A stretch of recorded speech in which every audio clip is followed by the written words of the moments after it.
on this edition of Sightings. In October of 1967, something strange crashed into the water at Shag Harbour, Nova Scotia. There's more than we know about, or will ever know about. Now, almost 30 years later, Sightings mounts a salvage operation to search for answers.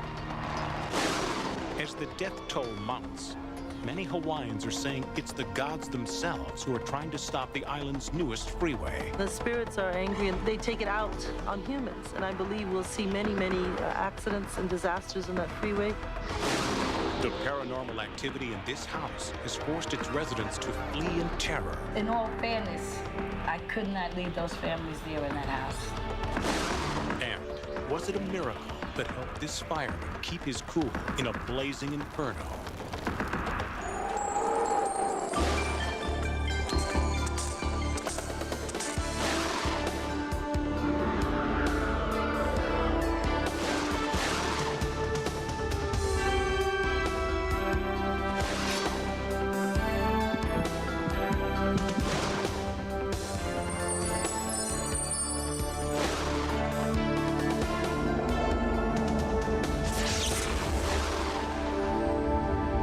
Welcome to Sightings. I'm Tim White. Recently, Sightings brought you the story of an apparent UFO crash in Shag Harbour, Nova Scotia in southeastern Canada.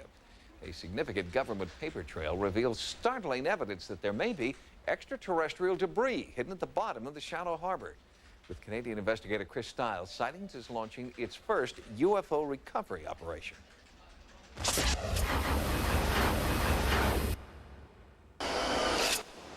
Shag Harbour, at the southern tip of the Canadian province of Nova Scotia, has changed little in the last 100 years. Generation after generation here have earned their living from the sea, hauling lobster and cod out of the icy waters of the Atlantic Ocean. And Shag Harbour would have remained an obscure northern outpost if it had not been for one strange night in 1967. There was a bright light, an enormous crash, and an unprecedented joint mobilization of Canadian and American government forces. Exactly what hit the water in Shag Harbour, I'm not sure of. But whatever it was tracked for a great distance. It was in trouble. This man is a member of the Canadian Armed Forces with a security clearance above top secret. He was part of the original Shag Harbour strike force and spoke exclusively with Sightings about what the military knew. It had entered the high atmosphere over in northeastern Siberia. I was told that it hit the water, crash landed, and had actually moved underwater. This thing was not only aerodynamic, but hydrodynamic also. It had the capacity to travel in two mediums. Many saw it from a distance. It was a moonless night, and they weren't quite sure what it was they were seeing, but all were sure that indeed a large object had dropped out of the sky and hit the surface of the water. UFO investigator Chris Stiles has spent several years tracking the Shag Harbour paper trail and interviewing eyewitnesses, including Lawrence Smith, the captain of the first civilian boat to arrive at the crash site. Smith remembers seeing a strange, thick foam floating above where the UFO sank. Maybe the military is hiding something that they don't want us to know about. I don't believe that they want to talk about it. There's more than we know about, or will ever know about. Stiles' relentless pursuit of information recently turned up new proof that American interest in the Shag Harbour UFO investigation extended to the highest levels of the U.S. military. One interesting document on Shag Harbour that's recently come to our attention is the APRO document. APRO, which is an acronym for the Aerial Phenomena Research Organization, says quite clearly that at the time of the Shag Harbour event, there was a U.S. air photo reconnaissance mission in the area at high altitude. An hour later, after the event, we have a strategic air command operation in the area. According to members of the Canadian military who wish to remain anonymous, the UFO was amphibious. After crashing into the waters of Shag Harbour, the craft continued to move underwater toward a top-secret military installation off Government Point in Shelburne. It touched off a major security alert. Near where the UFO had moved, there was a top-secret listening post for submarine detection, part of a net. This thing almost moved over top of their cable. This object was resting on what is known as the MAD grid. That's an acronym which stands for Magnetic Anomaly Detection, part of the base's function. Certainly, one can imagine the concerns ran high during this period to find that an unknown object was literally a few miles from the location of this base, which was tasked with such an important job in North American defense. Substantiation of the claim that the UFO did not sink in Shag Harbour can also be found in the APRO document. It states that shortly after the UFO impact, Maritime Command received a report from the Coast Guard cutter Sir William Alexander, stating that, quote, an object shaped like a torpedo was observed going along the surface, emitting flames and smoke at 44 degrees 23 minutes north latitude, 64 degrees 9 minutes west longitude. Maritime Command ordered an immediate search and recovery operation. The Navy did have a strong expectation of finding artifacts. The way that the UFO hit the water, it is possible something sheared off. If there were any debris found by the divers in Shag Harbour, that would have been the highest security issue on the East Coast at that time. Officially, Maritime Command reports that Navy divers came up empty-handed. But local fisherman Donald Nickerson was there during the recovery operation and observed something being hauled out of the water. Yeah, when we got there, they kind of acted like they didn't want us there. Seemed like it was secret. When the divers come up, there was 2 divers swimming with a metal, and then they passed it up aboard the boat to the guys aboard the boat. It was a piece of aluminum, or it looked like a piece of aluminum to us. It looked like it had been up some. It is Chris Stiles' hope that the government divers didn't get everything, that there may still be UFO debris at the bottom of Shag Harbour. Working with Sightings, Stiles has assembled a top-flight search and recovery team, including technicians from Canadian Seabed Research Incorporated, professional divers, and camera operators. State-of-the-art technology, including side-scan sonar, will be used to see through the murky water and paint a perfect picture of the ocean floor. On board, researchers will study the images, trying to determine potential impact patterns, as well as pieces of wreckage that may have resisted 28 years of ocean currents. For instance, this target here has quite a high shadow behind it. Air support assists the team in pinpointing the UFO impact site, as described in the APRO document. Roger, Survey 1, standing by. Almost immediately, sonar readings indicate the team has a hit. Bridge, it's the survey control. We have the target. Chris Stiles is cautiously optimistic. The recovery team realizes that this target is more likely to be a submerged rock formation than a UFO. But the search has only just begun. The first signs from Shag Harbour are encouraging. Stiles and the salvage crew continue to scan the area, and we'll bring you their complete underwater survey on the next edition of Sightings. Next, out of air and surrounded by flames, Kenneth Carter needed a miracle to survive. I said, if you're here to help me, then he showed me the way out. Now.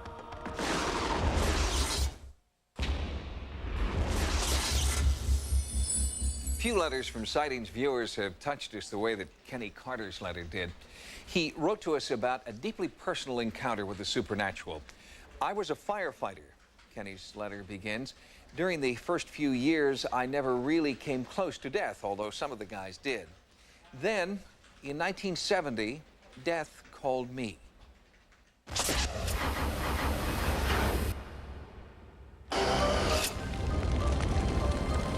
There's no person on this earth, I think, that could ever tell me that it was all, in your mind. You didn't see anything. You didn't experience anything.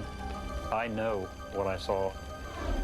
Kenneth Carter has seen things most people hope they'd never see. As a veteran firefighter, Ken has faced more than his share of disasters and grief. He has also faced death, an experience that continues to haunt him even after more than 25 years. I was at a point where this was probably gonna, be my last fire. I was probably gonna die. The night of January 12th, 1970, started out like any other for Ken Carter, a young firefighter on duty at the Hialeah Fire Department just outside Miami, Florida. We were all just sitting around relaxing after we cleaned up the kitchen and everything. Going off from the scene at 1824 West 4 Avenue, Pandora's box. You spot smoke coming from the windows and doors. 10-4, heavy innocent wrap. We're having a lot of fires. that particular month. The fire that we had in the evening hours of January 12th was at a building called Pandora's Box. There's always fear involved, not knowing every building is different, every fire is different. The aptly named Pandora's Box was a local bar and discotheque. Once on the scene, Ken and his partner lost no time in entering the inferno. We were confronted with heavy smoke. We were very, very hot inside already, in open flames. Soon, the thick smoke and intense heat forced Ken's partner to retreat. Ken chose to stay inside. I kept on fighting the fire and trying to knock down as much fire as I possibly could. And the opportunity was there to do as much as I could until he got back or the backup crew came in. But that didn't happen. I heard a warning signal go off. The warning signal was hooked to our air tanks. Then you only have approximately 4 minutes of air left in your tank. At that point, I said, well, it is time to leave the building. I turned around, I picked up the hose like you're supposed to do, and I attempted to follow it out of the building. And I kept following the hose, and every few feet I run across another section of hose, like it was twisted, like spaghetti laying there. And when I started to draw down on my air tank, my mask started to collapse on my face, and I knew at that point that I was out of air. So I removed my mask and was confused, started to become disoriented. I realized that I was going to have to do something very, very drastic or very, very lucky to get out of this building. I knew that I couldn't follow the hose out. I saw no lights that I could, orientate myself to get out of the building. And this is when I decided, well, maybe this is it for me. Maybe this is my final fire. Maybe this is when I meet my last alarm. I was starting to cough and gag. What I decided to do at that point was just settle up my life, I guess. And I knelt down and I asked for some type of divine intervention. Across the room, I just saw something out of the corner of my eye. It was like a blue light, a light blue light. It grew larger and it started to take the shape of a young lady, and bathed in still the blue light. Her clothes was like a long billowing type veils, and a very peaceful, very serene look on her face. Of course, I was startled and thinking, well, maybe I've already died, and this is the after-death experience that people have explained to me over the years that they've gone through, and it's time for me to offer myself up. And at that point, I looked her right in the face and I said, if you're here to take me, then I'm ready to go. I said, but if you're here to help me, then show me the way out, please, now. And at that point, she never changed her expression or anything on her face, but she did lift her arm and she pointed. I got up off my knees and went the way she had pointed. I had no idea where I was headed. When I got to the point where she had pointed, I felt nothing but wall. But when I pushed on this section where I was standing, a door opened and I fell out into the parking lot. Later that same night, after the fire had been knocked down, Ken went back into the building in search of an explanation for his vision. I visually just scanned the room, and everything within my view was pretty good distance away except for one post that was in the middle of the room. And I walked over to the post and I said, well, this is what I had to see, with blue lights on it, and, still trying to, I think, deny a little bit, this whole incident. When I examined the post, I had removed my glove to do so. I don't know why, because everything inside of this building was still extremely hot. But when I touched the post was cold. And as I touched the post, like a blue tinge started to encircle my hand. And I knew then that this was just totally a true incident that happened to me. And this is when I, really decided it's time to thank somebody. Fire Marshal Robert Stedman, recovering from throat surgery, still remembers his reaction to Ken's amazing story. I confronted Kenny. Kenny, you told me at that fire you were let out of there. What do you mean let out? And he told me, yes, Ma, I was let out by my angel. Since then, I believe that he was let out by an angel. Author and researcher Alma Daniel finds Ken Carter's encounter typical of those who have been touched by an angelic experience. An angel cannot interfere with your free will or your destiny, but if it is not your time to go, the angel will definitely guide you through whatever situation, whatever traumatic moment that you are in, whatever danger you may be in, will make sure that you get out. For other firefighters who regularly face life or death situations, reports of divine interventions are not uncommon. You know, you go out on every call, and after it's over with, you kind of stand back and you look and say, well, you know, how did we come through this in one piece? And in the back of your mind, you know, the whole time you got somebody looking after you. There's no doubt about it. I think we definitely have got someone looking after us.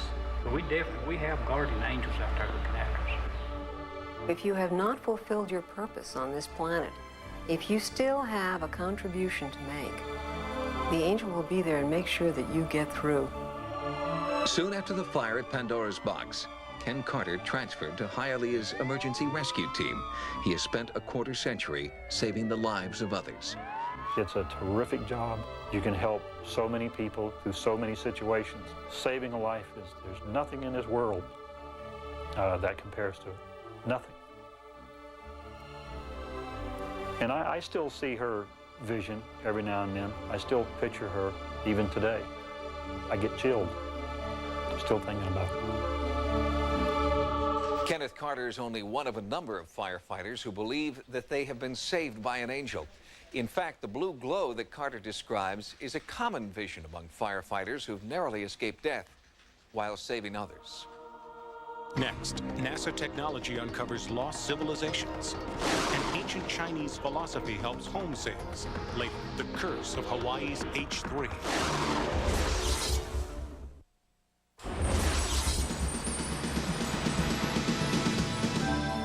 Here are some of the stories Sightings is following in the news. The southwest corner of the Arabian Peninsula is so devoid of life, it's called the Empty Quarter. Well, now satellite imaging from NASA has found a city in the Empty Quarter, unseen for 2,000 years. In Oman, the city of Ubar was known only through ancient legend and fable, until NASA imaging radar proved that this was one mythical city that was not a myth. Ubar was uncovered 4 years ago by amateur archaeologist Nicholas Clapp. We started out with the space shuttle on the Space Shuttle Challenger in October 1984, and we had 2 passes over our site that actually gave us the very first map of the area. Lawrence of Arabia called Ubar the Atlantis of the sands, a lost city that could never be found. But in 1991, ancient caravan roads were detected in these satellite photographs, and all roads led to Ubar. All of a sudden we realized that what we saw on the surface was just the tip of the iceberg, that there was a large fortress with 9 towers, and 3,000 years ago it would have been a pretty significant outpost of civilization. While brand new radar imaging of the oceans has failed to turn up Atlantis yet, several other mythical cities on land have been discovered. It's making a real dent in Central American archaeology, where it cuts all the way through the foliage, and you can see what's down in ground level. And there's some real abiding myths out there. Obviously Sodom and Gomorrah, there's 3 or 4 Islamic myths, and I think sooner or later things like that are going to be solved.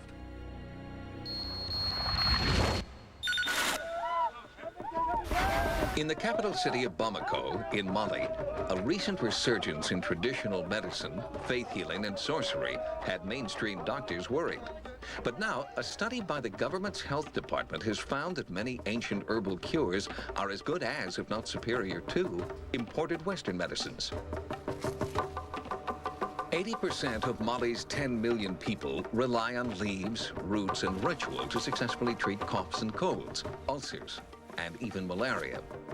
And at the same time, many Malis are also rediscovering the ancient African tradition of juju, in which sacred animal parts are solemnly administered to patients complaining of everything from heart ailments to an unsatisfactory love life.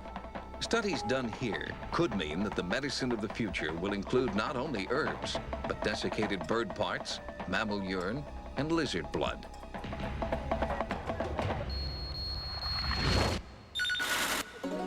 In Southern California's sprawling suburbs, progressive builders are now designing new homes based on architectural principles that date back more than 1,000 years. It's the Chinese design principle called feng shui. Feng Shui literally is translated into wind and water, and they are the natural elements in our environment. And the biggest concept of Feng Shui is about the balance in life. Marcia Galanko, a feng shui consultant, advises builders that a harmonious environment begins with the site. Homes should be built on a gentle hill, never on flat land. The rationale behind is the flow of the qi, which is a life force, and it's believed that positive energy flows on a gentle curved surface, and a negative qi flows on a straight line.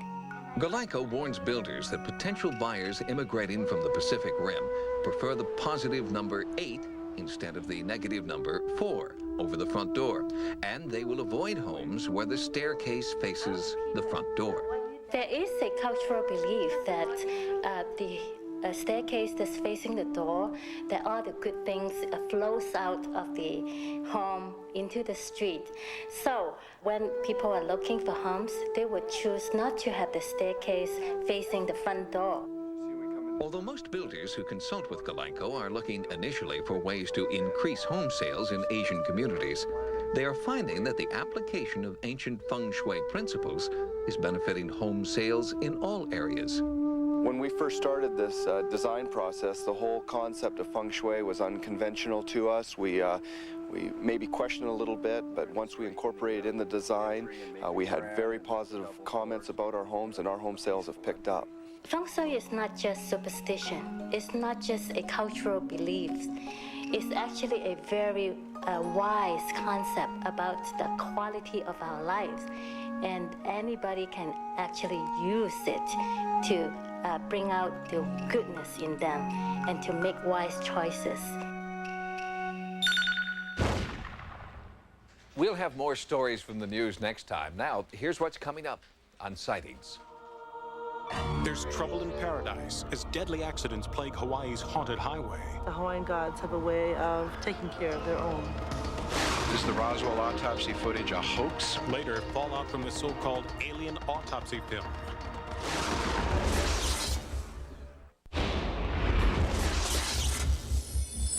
When Hawaii became our 50th state in 1959, the government vowed to protect and preserve the ancient traditions of this island paradise. But time, a population boom, and the inexorable march of commerce are changing the face of Hawaii and its culture. And this, say many Hawaiians, has made the gods very angry. Carla Wohl reports.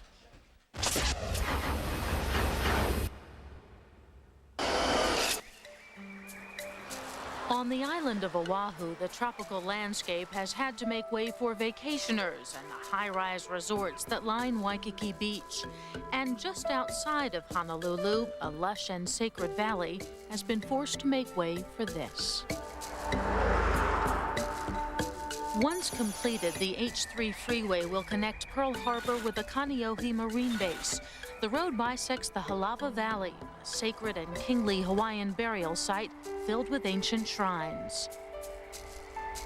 I believe that the Hawaiian gods will take care of those who are responsible for this freeway, and that we're going to see them meet up with very unexpected and nasty ends. Lilikala Kame'elahiva is an associate professor at the State University Center for Hawaiian Studies. She's done extensive research into the history and culture of the Halava Valley. She warns that by building here, the Highway Department has unwittingly released a curse on the H3 project. When bones are unearthed and destroyed, what happens in the Hawaiian culture, belief system? When you disturb the bones, you're disturbing the spirit. The spirits are angry and they're walking the land angry, then they take it out on humans. And I believe we'll see many accidents and disasters on that freeway. We've already seen quite a number of freak accidents that have happened with the construction of the freeway. In fact, Interstate H3 has been plagued by disaster. 20 years behind schedule and almost $1 billion over budget, critics charge the highway is the greatest boondoggle in the state's history.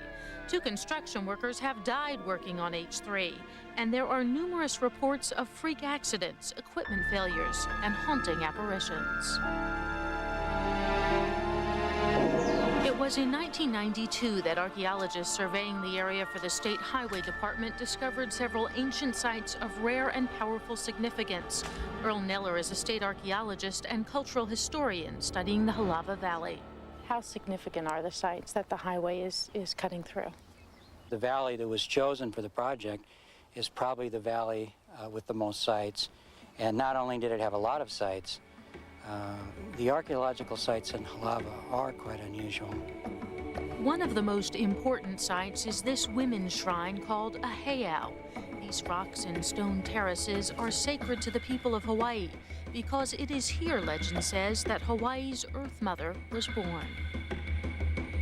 They discovered that these petroglyphs were underneath the moss, and they scraped some of the moss off so they could be easier to see. And one of the figures is a childbirth petroglyph with a figure with a dot between the legs.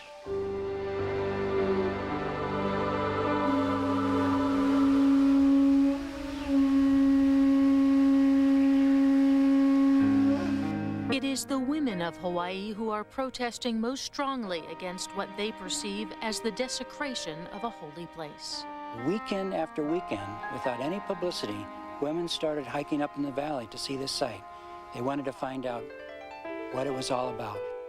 I traveled to the site with several Hawaiian women and asked them about the supernatural forces at work here.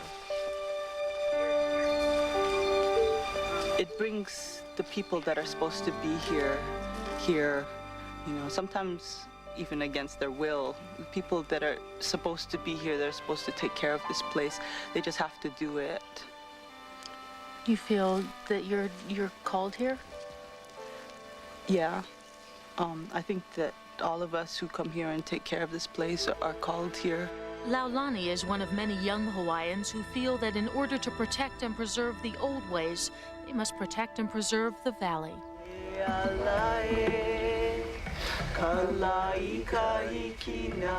To us, to whom this valley speaks, this is a cathedral.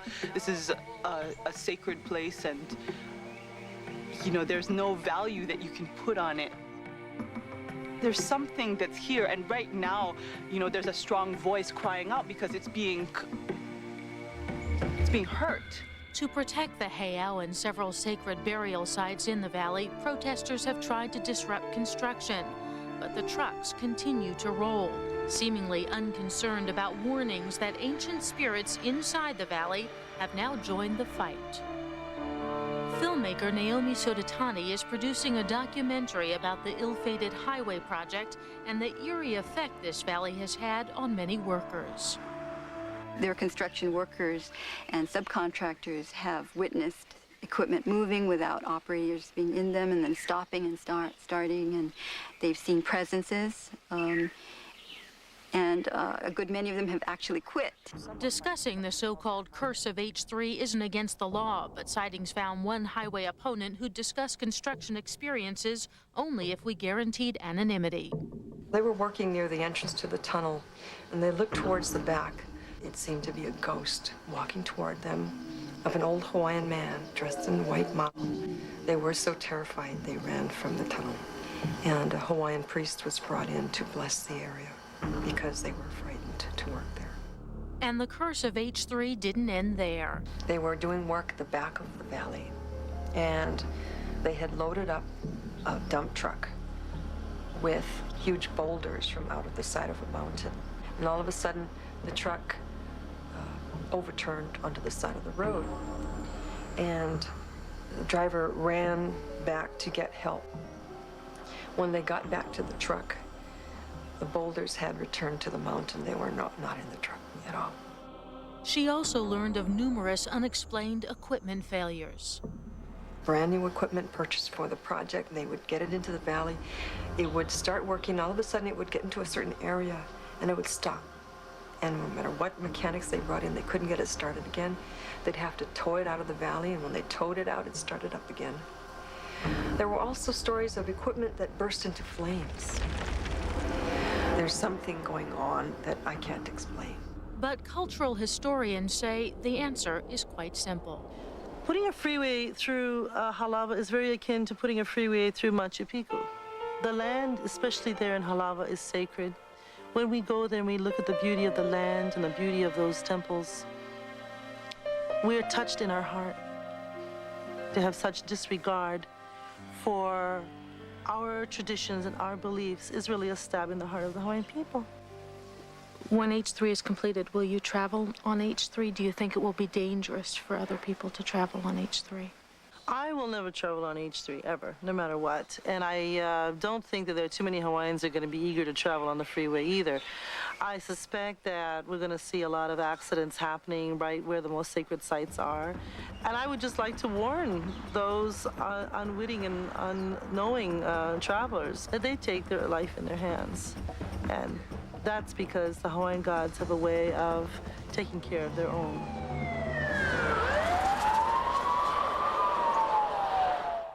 Hawaii Senator Daniel Inouye was one of H3's earliest proponents, and he continues to champion the controversial project.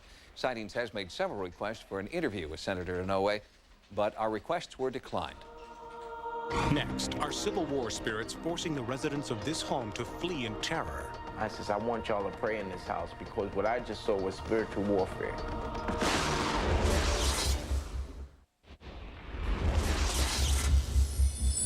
3 years ago, Jean Davis and her son, Gary McCoy, decided to open their hearts and their Atlanta home to women in need. And until recently, Jean and Gary were able to provide shelter and job training for dozens of homeless women.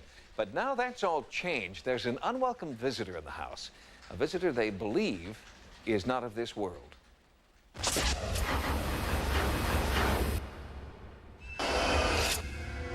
I get a tremendous fear all over my body. My heart beats faster. I feel like I want to pass out. It's a feeling like something is enclosed around me. It's just a feeling of evilness. The sense of evil that so many people have experienced here is so strong that homeless women and children desperate for a house, any house, will not stay in this house. In all fairness, I could not leave those families there in that house. Jean Davis bought this Atlanta, Georgia house in 1992. She wanted to make a difference in the lives of families who needed job training, counseling, and a safe place to stay. But almost immediately, what Jean had hoped would be a sanctuary became a center of fear and anxiety, where residents and personnel alike reported disturbing visions, eerie sounds, and revolting odors. This smell that I detected was every kind of filth that's in the world. Dead bodies, urine, feces, everything was just rolled into one. It wanted to make you gag. When I first moved in the house and became resident manager, there was a lump on the kitchen floor. Now, I didn't pay any attention to the lump, and I said, well, maybe it's just a water lump. I was standing in the kitchen one night, I guess it must have been about 10 o'clock. I was leaning up against the washing machine, and I was just standing there looking at the floor, and the lump actually moved right before my eyes. And that's when I knew something was wrong. I knew something was wrong. Operations manager Gary McCoy believes the source of the haunting lies in the basement, in part because his otherwise obedient dog Cleo recoils in fear when she approaches the basement door. I want you to go check it out. Come on, let's go. Let's go, come on. Cleo is a dog that I've had since she was 6 weeks old. I could just about go tell her to go in the middle of the main street here and go to the yellow line and sit there, and she'll do it. But when it came to that basement, there is no getting her next to that basement. She will stand there and she will defy me to the utmost, and she will say, no, I'm not going down in there. She will never and has never gone in that basement. What it is, I have no idea. But it's something is in that house. Something is in there to cause the unrest. You know, people don't rest in that house. You know, they don't.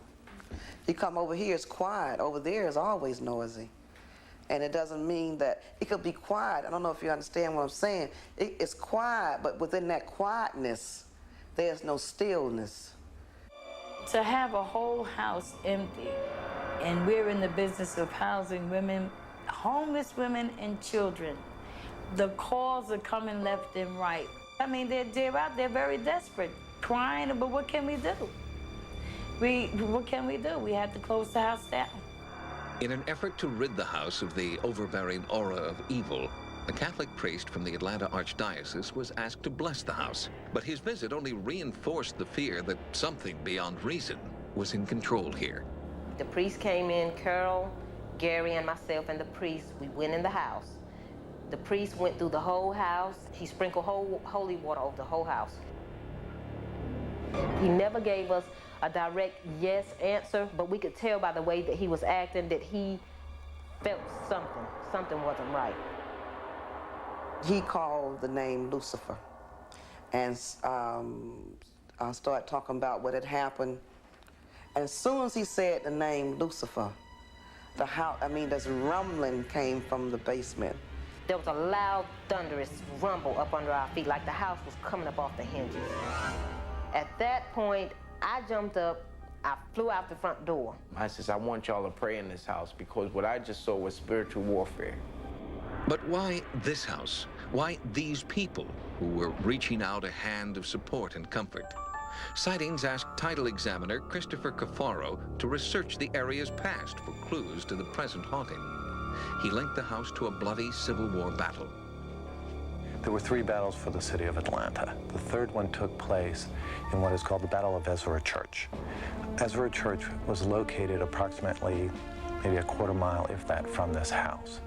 So this house is sitting in the hot spot of a pretty substantial Civil War battle where I would say about 5,000 Confederate troops and 600 Federal troops died. Sightings also asked psychic Peter James to conduct an on-site investigation in the Atlanta house. Without any knowledge of the area's past, he was able to confirm psychically the home's connection to a bloody confrontation.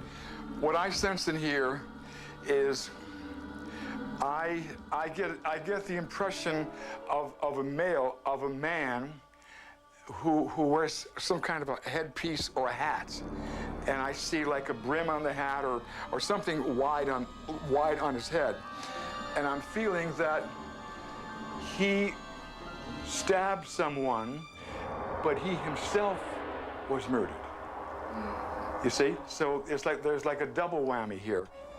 Just a few minutes into the investigation, Reba fled in fear and could not be convinced to return. My heart started beating. I thought I was going to pass out. It's not working for me, letting them do it on their own. I've seen enough of what I want to see anyway. I know there's something in there. You ain't got to walk me through it. I know. That's it. While Reba waited outside, Peter led the remaining staff into the basement. This was the source of the haunting, he told them. Okay, here, cold spot. Feel this. Come on, someone put your hand through here. Feel it, look, feel it. Peter felt that the spirit was feeding on their collective fear. To make the haunting go away, the group would have to confront the supernatural force. There are loving souls that need to occupy this house. Your presence is no longer welcome here. Be gone now! After the session, the group members were hopeful but somewhat skeptical, until Cleo did something she'd never done before. Did you see? I mean, she's even this close.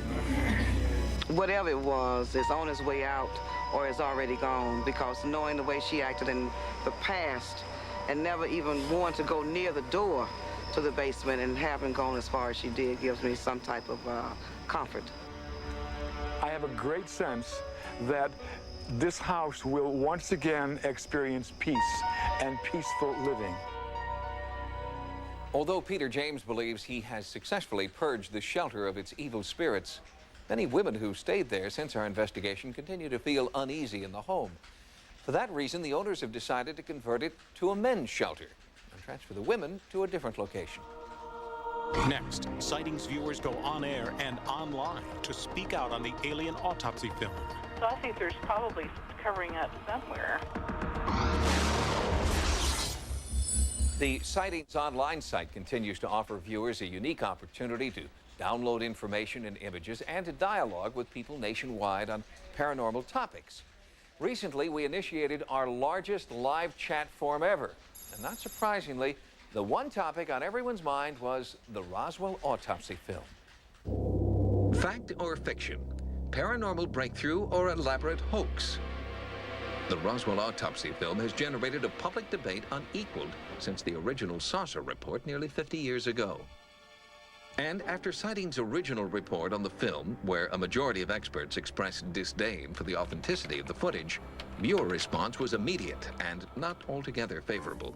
The feeling of respect and integrity towards Sightings that my friends and I have held has been destroyed by your obvious cover-up and disinformation campaign concerning the alien autopsy. Most viewers took advantage of Sightings' online site. In fact, in the weeks after the report, there was a 50% increase in email messages.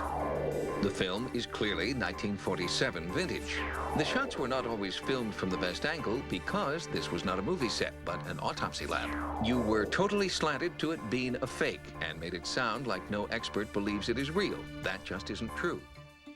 Due to the overwhelming response, Sightings conducted an online survey and posed the question, do you believe the film of the Roswell autopsy is real? 74% of viewers responded yes. Is the Roswell autopsy footage a hoax? We're exploring that question right now with Rob Morheim, segment producer with the TV magazine show Sightings. We responded to viewer concern about our take on the autopsy film by initiating a live, unrehearsed open forum, on air and online simultaneously. Appearing on Michael Corbin's weekly network radio program, The Paranet Continuum, Sightings was also plugged into a chat session on America Online. Did you want to believe that this was true? Not necessarily. I like to think I have an open mind. I don't think there's been really enough evidence, so I think there's probably covering up somewhere. The opportunity to dialogue about the Roswell autopsy film, as well as the controversy surrounding it, continues. And Sightings will continue to bring you the considered opinions of experts on every side of the issue, because the best way to get to the truth of any issue is to explore the evidence in an open, educated forum. While many Sightings viewers disagreed with our cautious approach about the Roswell autopsy film, it was your comments on the internet and in phone calls and letters that prompted us to expand the original investigation. We hope that you'll continue to communicate with us on any and all paranormal topics that you'd like to see on Sightings. From Paramount Home Video, 3 special editions of Sightings. The UFO Report, the Ghost Report, and the Psychic Experience are $14.95 each. Suggested retail price wherever videos are sold, or by calling 1-800-555-9752. Until next time, remember, no mystery is closed to an open mind. For Sightings, I'm Tim White.